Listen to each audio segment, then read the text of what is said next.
Welcome to Share Talk, the only podcast where investors come first. Hi, this is Zak Mir with the Bulletin Board Heroes here on Share Talk for Wednesday, the 23rd of September. Starting off with the request, which is Boohoo Group, and here you can see that shares have broken that line of resistance from August at £3.17, so above that, looking for at least the mid-channel line there up to 355. Obviously the big picture there up to 450, which would be the top of the rising trend channel from way back in April last year. As far as the downside is concerned, below 317, which we don't really want to go down to, or below, the 200-day moving average is support 303, and the floor of the channel, which governs the whole bull or recovery argument here at 290, where the 50-day moving average is. So on bigger picture, above 290 up to 450, but ideally there's no breakback below 317 in the near term. Good to see Braveheart making some moves today. The current situation on the daily chart is that we've had this very frustrating, after the trendline break that we had in the middle of July, very frustrating move higher, sort of slow grind move higher through 20 and then 25 pence. Hopefully now that we're above that initial September resistance at 25.85, we can then head up to the top of the rising trend channel drawn from March at 40 pence plus. So let's see if the shares finally behave themselves. But you can see all along the price action is sort of 3 steps forward, 2 steps back. So the stock does tend to retrace quite sharply on itself. On to Conroy, and here we've got a nice looking breakout here for the stock, breaking the initial September resistance at 31 pence. So above that, looking for obviously a retest at least of August resistance at 38, but the big picture target here, hopefully as soon as the end of next month, would be a meeting with that November resistance line projection through 60 pence. At this stage, only really back below the 50-day line at 25 pence would spell danger, but obviously that would be risking quite a lot. From a near-term trading perspective, don't really want to see sub 31 pence in the near term. On to N4 Pharma, which is a unusual situation. I normally follow the momentum. Obviously here we had the spike up to 16 pence last month and a very, very painful retracement for the shares. But point of interest today really is the key reversal to the upside, i.e. breaking yesterday's low and then breaking yesterday's high. End of the day close above 5.6 pence would confirm that the key reversal to the upside, and also emphasize the way the shares have bounced off that uptrend line from March after a bear trap just below the 200-day moving average at 5 pence. But all of that equals to a possible return to fill the gap up towards 8 pence over the next week or two. Ideally, we retest resistance on the way down, which was 10 pence over the next few weeks for N4 Pharma. But we have had a nice bear trap below the initial support of September to date, which was around the 5 pence level. Intriguing stock coming up now, in the form of NSCI. Here we've had a situation where we obviously got that massive gap there, but it looks as though we're in a rising trend channel.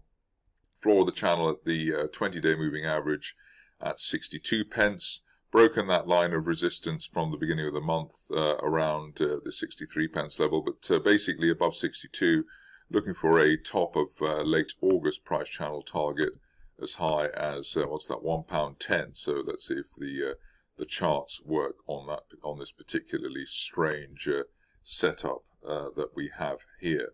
Time frame on the £1.10 target, the next 2 to 4 weeks, or at the current rate even quicker than that. Physiomics is back. I know that stock has a lot of fans. What's interesting on this situation is that we've had a bear trap below the floor of the rising trend channel from March, and then a gap higher through the 50-day moving average. So sort of a couple of signals in there, technical signals, the bear trap gap reversal and break of the 50-day line.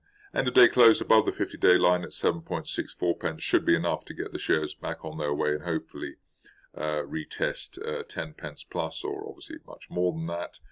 If you're cautious on the stock, you'd probably wait for an end of day close either through the mid-September peak at 8 pence or the initial September peak at 8.9 pence, depending on your risk appetite.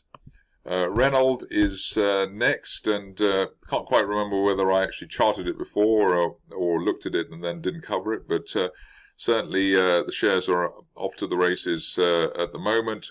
We've gapped through the 200-day moving average at 11.21 pence, and while an end-of-day close above that could start the journey to a top of January trend channel target as high as 22 pence as soon as the end of next month. Stop loss on the bull argument at the moment, back below the 50-day moving average at 9.91 pence.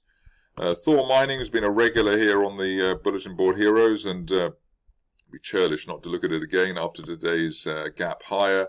We were sort of toying with that resistance line there from December, 1.1 pence. Ideally, we'll see an end-of-day close above that to suggest that the next leg up for the shares is on its way. That would be a meeting with the August 2019 resistance line projection, currently pointing at 1.6 pence, and hopefully that could be seen over the next 2 to 4 weeks.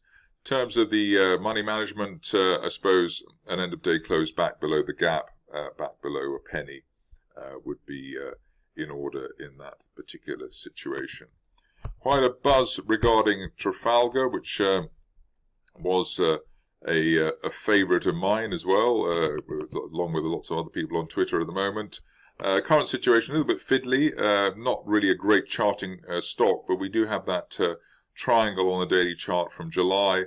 That was effectively broken at 0.18 pence, and we've toyed between 0.18 and 0.2 pence over recent sessions.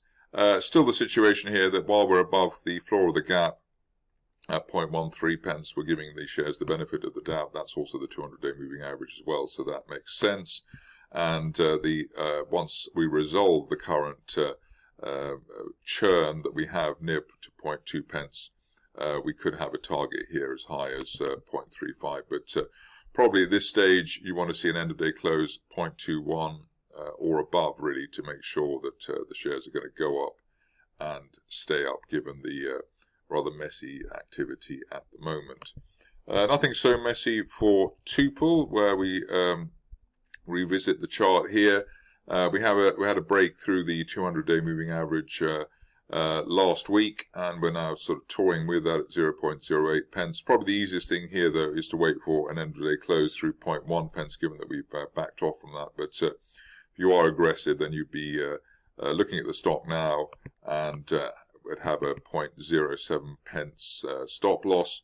Target here, though, on the upside, while we remain above 0.07, is up to 0.15, and that would fill the gap from January on the daily chart.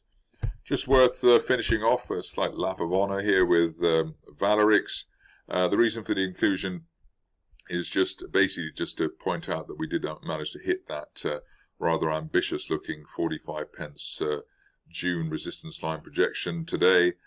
See how far the stock retraces. I wouldn't be brave enough just yet to go for what the next target would be, but possibly up towards 70 pence if we can get through and consolidate. I suppose the current levels, obviously we've come a long way in a very short time, but the bigger picture target here, perhaps over the next 1 to 2 months, on any lasting break of the upper 40s, would be up to 70 pence. Stop loss at the moment can't really be much tighter than the initial September resistance at 29.5 pence. So a difficult one in the near term if you're trying to trade this situation closely. That's it for me today. More updates tomorrow. Thank you for listening. Remember to visit our website for more news and other podcasts at www.share-talk.com.